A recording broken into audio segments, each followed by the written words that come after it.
오늘은 흠없고 순전한 빛의 자녀, 흠없고 순전한 빛의 자녀라는 제목으로 우리 하나님 말씀 함께 나누도록 하겠습니다. 사도 바울은 그리스도인들이 어떻게 살아야 하는가에 대해서 두렵고 떨림으로 너희 구원을 이루어가라 이렇게 강조를 했는데, 로마서의 표현으로 하자면 이 세대를 본받지 말고 마음을 새롭게 함으로 변화를 받아 하나님의 선하시고 기뻐하시고 온전하신 뜻을 분별하라, 이렇게 표현할 수 있습니다. 그러니까 우리에게 향하신 하나님의 뜻이 뭐고, 그분이 우리에게 어떤 일을 행하셨는지, 그리고 우리에게 무엇을 요구하시고 무엇을 기대하시고 목적하시는지, 그것을 분별하고 알아서 그것을 위해 이뤄가는 삶을 살라는 겁니다. 이 세대를 본받지 말라 하는 것은 영원한 것을 붙잡으라는 뜻이에요. 세상은 끊임없이 변하기 때문에 뭐 어제 1등이었는데 오늘 꼴등일 수도 있고, 또 좋은 것이었는데 하루아침에 좋지 않은 것이 될 수도 있죠. 아름답고 좋은 거라고 주고받았는데 어느 순간 그게 부담이 될 수도 있는 게 세상입니다. 그 원래 땅이 그런 겁니다. 하나님께서 땅을 지으실 때 땅은 그 에너지, 운동력으로 지으셨기 때문에 운동력이라는 건 움직입니다. 그래서 움직인다는 건 변한다는 뜻이고, 변한다는 것 자체는 영원하지 않다, 이런 뜻이죠. 그래서 하늘은 영원하신 하나님이 계시고 영원한 곳이기 때문에 그 변하지 않습니다. 그래서 시공간을 초월해서 있는 곳이고, 그래서 우리가 변하지 않는 영원한 것을 붙잡으려면 하나님의 말씀을 붙잡아야 된다. 계속 그걸 강조를 하는 겁니다. 오늘 본문 15절 보시면 어그러지고 거스르는 세대, 이런 표현이 나오는데, 우리는 세대를 이제 시간적으로 구분하잖아요. 우리나라 입장에서는 세대라고 하면 이제 시간성이 있다, 이렇게 생각을 하는데, 유대인들에게 세대라는 건 그냥 세상을 말합니다. 그래서 오는 세대라는 표현이 있는데, 우리 다음 세대를 얘기하는 게 아니고 성경적으로, 유대적으로는 오는 세상을 얘기하는 거예요. 그래서 메시아의 시대가 도래한다, 온다라고 했을 때 그걸 세대라고 표현하는데, 메시아의 세상이 온다, 이런 표현을 쓰는 겁니다. 그러니까 성경이 세대라고 할 때는 항상 세상을 말한다, 이렇게 이해를 하셔야 됩니다.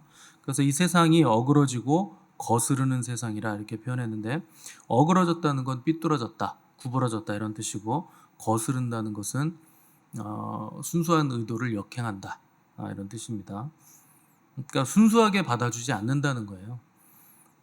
그게 이제 세상의 특징입니다. 누가 말을 해도 진실하게 믿어주지 않고 공평하게 판단해 주지 않는다. 근데 너희들은, 그리스도인들은, 너희들은 흠없고 순전한 빛의 자녀로 그 가운데서 올바르게 나타나야 된다, 이걸 요구하는 겁니다.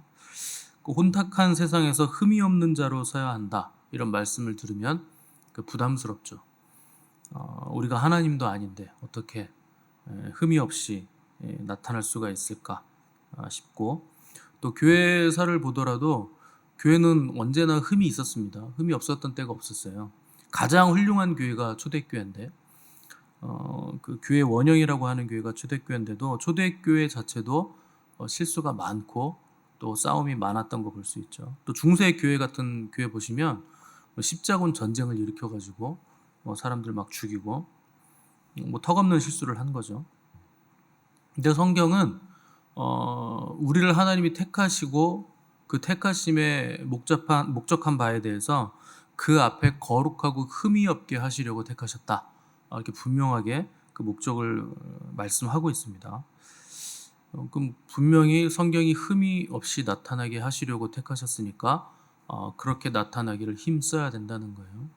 근데 성경에서 흠이 없다고 할 때 그 히브리어로 타밈이라는 단어를 쓴다 그랬습니다. 타밈은 제사 용어인데, 그 제사 드리는 제물의 흠없음을 얘기할 때 타밈이라는 흠없음을 쓰는데, 이게 사람에게 쓰일 때는 한결같다라는 뜻으로 쓰입니다. 그러니까 우리에게 요구하시는 흠없음은 완전히 무흠한 상태를 요구하시는 게 아니고, 하나님 앞에서 한결같은 태도와 마음을 보이는 거, 그걸 요구하신다는 거예요. 아브라함이 하나님의 약속을 받은 뒤에 자식이 없으니까 거의 100세 되기 바로 전 99세 때 이스마엘을 낳습니다.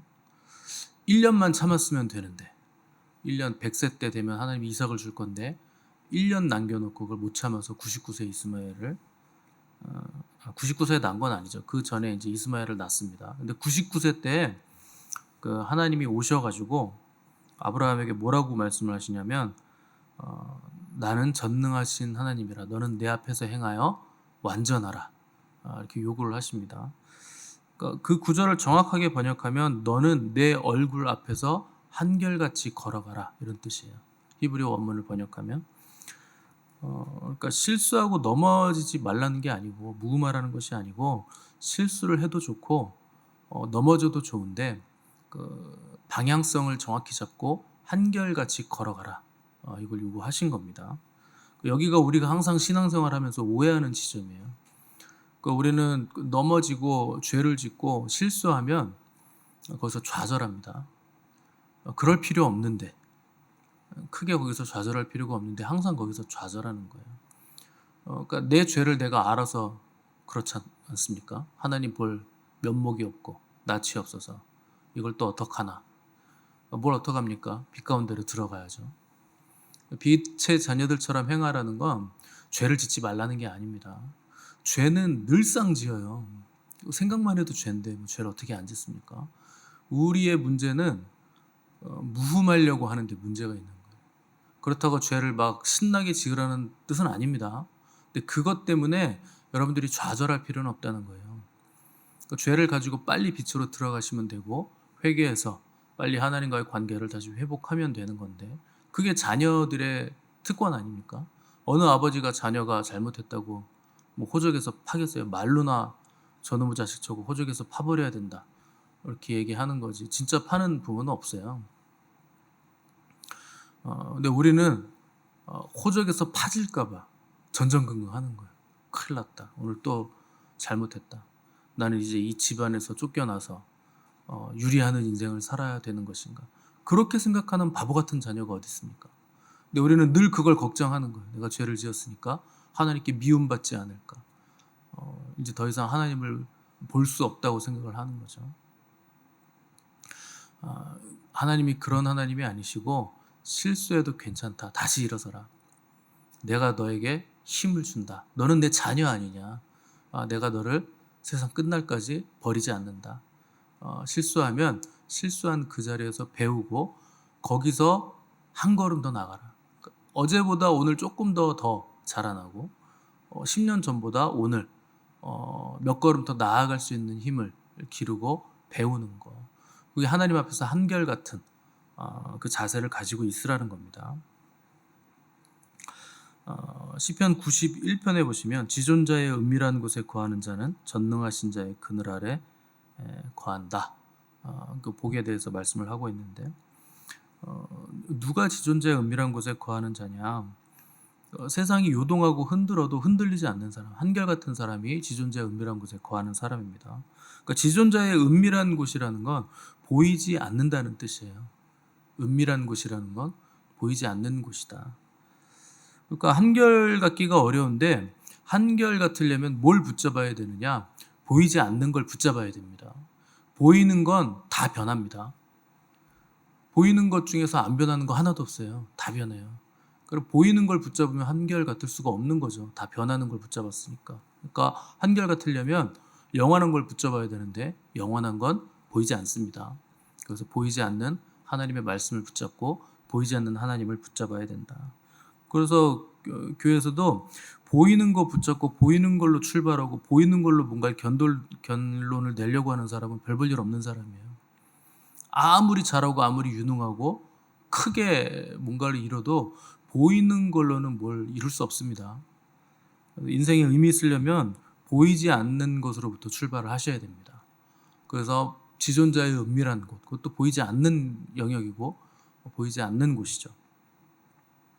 그래서 보이지 않는 곳에 있기를 좋아하는 사람이라야 전능하신 자의 그늘 아래에서 안정감을 누릴 수 있다. 그런 뜻이죠. 우리는 다른 사람이 알아주지 않고 인정해주지 않으면 그 길을 가려고 하질 않습니다. 보이지 않으면 사람들이 무시하기 때문에 없는 거라고 하기 때문에 그래서 우리 입으로 떠들면서 내가 이 정도다 알아줘라 뭐 이렇게 많이 하는 거죠. 근데 은밀한 중에 계신 하나님 안에 거하는 거, 아무도 알아주지 않는 보이지 않는 장소, 거기가 우리의 장소가 돼야 되고 거기를 우리가 지성소라고 부르는 겁니다. 하나님의 날개 아래 보이지 않는 하나님이 우리를 품어주시는 곳, 거기 들어가 있어야 된다는 거예요. 그래서 은밀하게 주님의 품속에 숨어서 경배하고 기도하는 시간들을 많이 가지는 사람이 진짜 능력 있는 사람입니다. 그 안에서 뭘 해야 되느냐? 경배하셔야 되고 기도하셔야 됩니다. 뭐 우리 교회 분들이 제가 하도 경배를 강조하니까 기도들을 잘 안 하세요. 경배 자체가 가장 높은 차원의 기도이기 때문에 그런데, 그래도 여러분 기도를 하셔야 됩니다. 소리 내서 기도를 하셔야 되는데 방언 기도를 많이 하셔야 돼요. 방언 기도 많이 하면 저 목사님 이상한데 그러는데, 제가 한 얘기가 아니에요. 사도 바울이 방언을 하라 그랬어요. 많은 방언을 말하는 걸 추천을 했고, 또 방언을 뭐라 그랬느냐? 방언은 영이 비밀을 말하는 것이다. 그 성경에 분명하게 써 있습니다. 그러니까 방언이 귀하다는 거예요. 그래서 기도할 때도 우리 말로 기도하면 내 소원, 내 원함을 자꾸 말하게 돼 있습니다. 그럼 하나님의 뜻하고 불일치할 때가 많아요. 하나님 뜻과 관계없는 얘기할 때가 많습니다. 그래서 방언 기도를 많이 하셔야 된다는 거예요. 말이 많으면 문제가 생깁니다. 꼬투리 잡히고. 근데 꼬투리 잡히면 또 잡히는 만큼 불안해가지고 말을 또 더 많이 해야 돼요. 그거 모면하려고. 근데 방언을 많이 말하면 꼬투리 잡힐 일 없죠. 또 육신의 소욕이나 혼의 생각보다 영이 강화되게 돼 있고, 그래서 뭐 이런 애 저런 애 말할 필요 없고 늘 은밀한 장소 주님 앞에서 경배하시고 방언하시고 잠잠히 기다리시고 주의 음성 들으시고 그 자리를 여러분들이 붙잡으셔야 돼요. 그래야 여러분들이 영이 강화됩니다. 또 본문에서 바울이 순전해야 된다 이렇게 기록을 했는데, 이게 순전이라는 헬라어가 아케라이오스인데 요 정확하게 번역하면 간음하지 않은이라는 뜻이에요. 그러니까 순전함이란 건 간음하지 않았다. 그러니까 남편이 있는데 다른 남자 따라가지 않는다. 그러니까 이스라엘이 늘 넘어졌던 게 여기서 넘어진 겁니다. 우상 숭배하면서 다른 신을 따라갔던 거. 그러니까 우상 숭배라는 건 순수하지 않은 마음을 얘기합니다. 그 신앙생활이 순수하지 않은 이유가 뭐냐? 내 원함을 이루기 위해서 하나님을 이용해 먹으려고 할 때, 그게 이제 순수하지 않은 신앙입니다.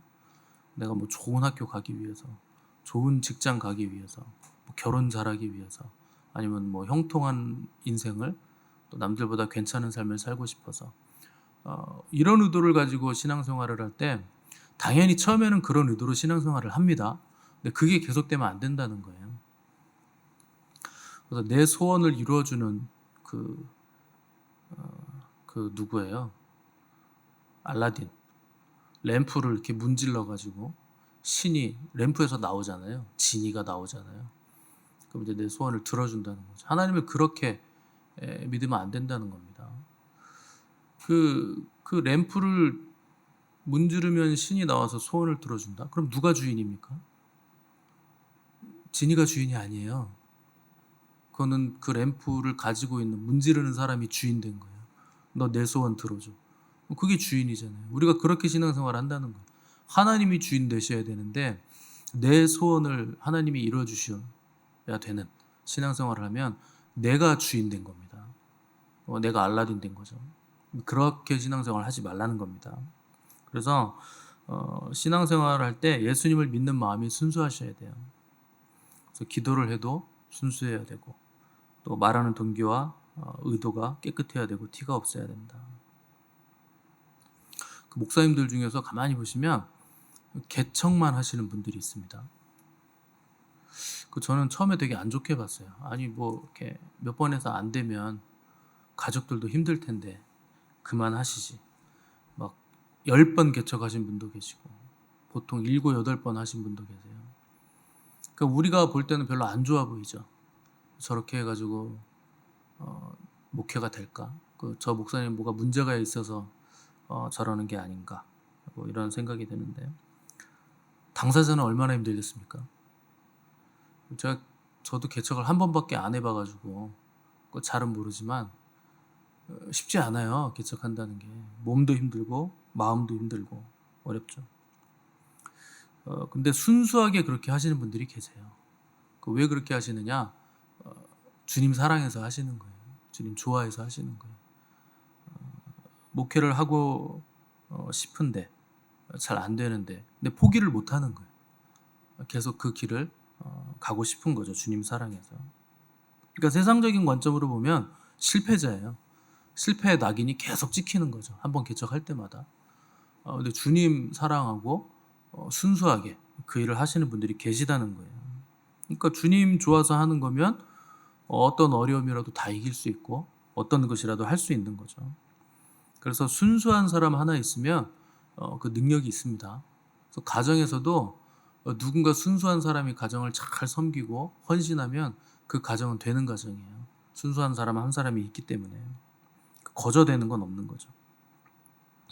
또 바울이 흠없는 자녀가 되라 이렇게 권면하고 있는데 우리말에서는 앞에 흠없음과 뒤에 흠없음을 이제 똑같은 단어로 번역을 했는데 앞에 흠없음이 아까 히브리어로 타밈이라고 그랬습니다. 그건 한결같다 이런 뜻이고 근데 지금 뒤에 흠없음은 허물이 없다라는 뜻이에요. 흠없는 자녀가 되라고 했을 때 여기 흠은 허물 없는 자가 되라 이런 뜻입니다.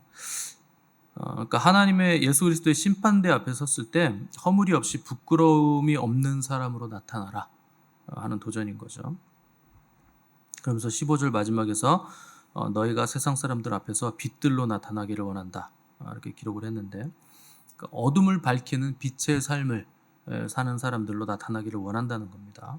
그리고 16절에 가서 곧바로 생명의 말씀을 밝혀라고 했는데 빛이 되어서 뭘 밝히라는 거냐? 말씀을 밝히라는 거예요. 생명의 말씀을 드러내는 사람들이 되라.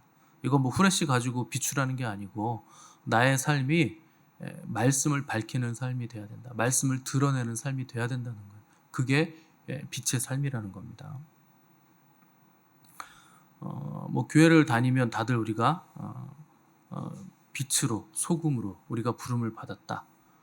이렇게 다들 말씀을 하시죠. 근데 빛으로 부름을 받았다는 건 말씀화된 인생을 산다는 뜻입니다. 생각이 말씀화되고 양심이 말씀화되고 삶 자체가 말씀화됐을 때 그때 이제 빛의 삶이라는 거예요. 여러분 밤에 운전하실 때 운전하신 분들은 가끔 라이트 꺼진지 모르고 운전하실 때 있죠. 요새는 차들이 좋아가지고 자동으로 켜지는데 그것도 이제 오토로 안 넣고 수동으로 넣으면 안 켜집니다.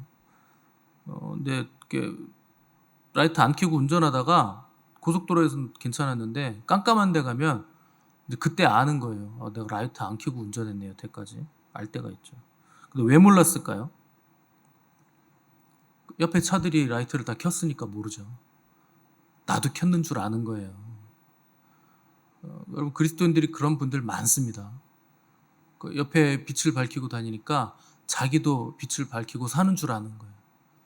근데 이제 깜깜한 데 가면 깜깜한 세상으로 들어가면 이제 빛이 아닌 걸 내가 라이트를 안 켰구나 하는 걸 알게 되는 거죠. 그러니까 세상이 왜 어두워지느냐? 그리스도인들이 빛을 밝히지 않아서 어두워지는 거예요. 아유 이놈의 세상이 글러먹었어. 이거 빨리 망해버려야 돼. 그렇게 얘기하시는 그리스도인들은 뭘 모르시는 거예요. 내가 빛을 밝히지 않아서 어두운 겁니다. 예수님이 세상에 오셔서 빛으로 오셨잖아요. 그래서 빛의 사역을 하셨잖아요. 그분이 왜 십자가에서 죽으셨느냐? 빛 되신 분이 세상을 빛으로 밝히시기 위해서. 주님이 세상 정복하러 오신 거 아닙니다. 세상을 사랑하셨기 때문에 십자가에서 오셔가지고 십자가에서 죽으신 거예요. 하나님이 세상을 이처럼 사랑하사 독생자를 보내셨다. 사랑 때문에 오신 거지 뭐 세상을 막 이겨먹고 정복하려고 오신 거 아닙니다. 그래서 우리도 주님 닮아야 되고 주님을 붙잡아야 되는데 이 어둠의 세상의 그 어둠의 권세가 흩어지는 방법은 더 짙은 어둠이 돼서 어둠으로 싸우려고 하시면 안 됩니다. 빛으로 그 어둠을 그냥 흩으시면 되는 거예요. 밝히시면 되는 거예요. 그래서 우리의 싸움은 어둠으로 어둠을 이기는 싸움이 아니라 빛을 밝히는 싸움. 다 왼쪽으로 갈 때 혼자 빛의 방향으로 오른쪽으로 가는 그 싸움을 해야 된다는 거예요. 그래서 저희로 너희 착한 행실을 보고 하늘에 계신 너희 아버지께 영광을 돌리게 하라. 여기서 착한 행실이라는 말을 주님이 쓰셨는데 여기 착하다라는 것도 흠 없다라는 뜻이에요. 똑같은 단어입니다. 흠 없는 행실. 그래서 16절 마지막에 보시면 그리스도의 날에 나로 자랑할 것이 있게 하려 함이라 이렇게 기록을 했습니다. 그러니까 성도들이 바울이 전한 복음을 듣고 변화되고 빛의 자녀로서 순전하고 흠없는 빛의 자녀로서의 삶을 살 때 그것이 바울의 자랑이 된다는 거예요. 얼마나 자랑스럽겠습니까? 하나님을 몰랐던 예수 그리스도를 몰랐던 이방인들이 흠없고 순전한 빛의 자녀로서의 삶을 살아가는 걸 볼 때 뭐 그거보다 더 큰 기쁨은 없는 거죠. 뭐 저도 마찬가지입니다. 목회자의 기쁨이 그거죠. 여러분들이 저의 자랑이고 면류관 되시는 분들이죠. 여러분들 말씀에 순종하고 말씀으로 빛을 밝히 드러내는 삶을 살아가는 것을 볼 때 나의 다름질이 헛되지 않고 나의 수고가 헛되지 않았구나 하는 바울의 고백이 또한 목회자인 저의 고백이 될 겁니다. 물론 때로는 반대의 느낌이 들 때도 있습니다. 당연하죠. 저거 언제 인간 되지? 뭐 이런 생각이 한 0.1초 정도 들 때도 있는데 그런데 제가 낙심하지 아니할 것은 시작하신 우리 하나님께서 그리스도 예수의 날까지 반드시 이 일을 이루실 것을 확신하기 때문에 낙심하지 않는 겁니다. 자, 올해 우리 교회 표가 힘써 여호와를 알자예요. 우리가 하나님을 알아가면 알아갈수록 빛을 드러내게 되어 있고 하나님을 닮아가게 되어 있습니다. 광야 이스라엘 백성들은 옆에 하나님의 임재가 있었어요. 바로 옆에 하나님의 구름 기둥과 불 기둥이 있었잖아요. 어쩔 땐 보이고 어쩔 땐 안 보이고가 아닙니다. 24시간 따라다니고 24시간 붙어 다니신 거예요. 인도하시고 추우면 따뜻하게 불기둥이 밤에 데펴주고 낮에 뜨거우면 구름 기둥이 막아주고 햇빛 막아주고 그렇게 있었다는 거예요. 그런데도 하나님을 알지 못합니다. 옆에 하나님이 계신데 하나님을 몰라요. 늘 먹을 것 마실 것 때문에 원망하고 불평하죠. 하나님은 왜 그들과 함께 동행하면서 뭘 알려주고 싶으셨느냐? 사람이 떡으로만 사는 거 아니다. 이거 알려주고 싶으셨던 거예요. 그런데 이스라엘 백성들은 떡으로만 살려고 했던 거예요. 떡 주세요, 떡. 만나 이거 지겹습니다. 다른 거 좀 고기 좀 주세요. 부추 먹었던 때가 그립고 어쩌고 저쩌고. 만나가 한 개도 안 만나요. 딴 거 좀 주세요. 계속 그런 거죠. 근데 그 만나로 먹이신 이유가 뭡니까?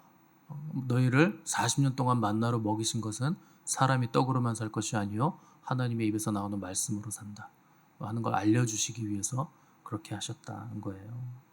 그러니까 하나님은 우리가 한 가지만으로는 살 수 없는 존재다 하는 거 알기를 원하셨다는 겁니다. 그래서 모든 것을 견디고 모든 것을 바라고 모든 것을 누릴 수 있게 하신 거예요. 여러분 아무리 좋은 사람이라도 한 사람 그 사람 좋은 사람이라고 해서 만나면 그 사람 하나로 내 인생이 채워지지 않습니다. 그 사람은 아무리 좋아도 조금만 만나면 금방 불만이 생기고 좋은 면이 있어서 만났는데 안 좋은 면이 금방 보이죠. 그래서 우리가 주님으로만 충만할 수 있는 거예요. 하나님의 말씀으로만 우리가 충만을 누릴 수 있다는 겁니다. 그래서 여러분 주님 붙잡으시기 바랍니다. 힘써 여호와를 알아가시기 바랍니다. 그래서 세상 어그러지고 뒤틀리고 온통 흑암으로 가득 차 있는데 우리가 빛을 밝혀야 되는 거예요. 그래서 저와 여러분이 흠없고 순전하여 빛들로 나타나 이 땅 가운데 빛으로 드러나시기를 바라고 빛의 열매를 맺어가시는 복된 인생 되시기를 간절히 바랍니다.